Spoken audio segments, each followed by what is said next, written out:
napakagandali mag-message. Ano? Para maghintay ka sa wala? Ha? Kasi what if hindi na ako makalaya? What if?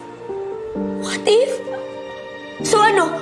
Hinayaan mo na lang na isipin kung iniwan mo lang ako? So okay ba yun? Ayoko nga maghintay ka sa wala. Okay?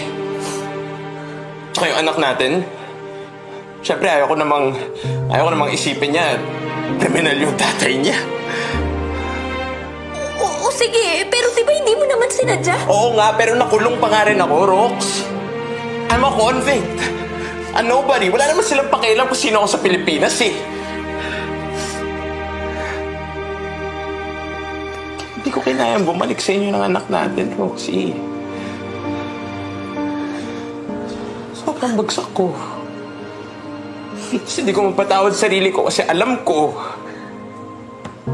Kasalanan ko lahat yun eh. Kung pwede ko nang gawin. Pero habang nakakulong ako, Your appeal is still on process.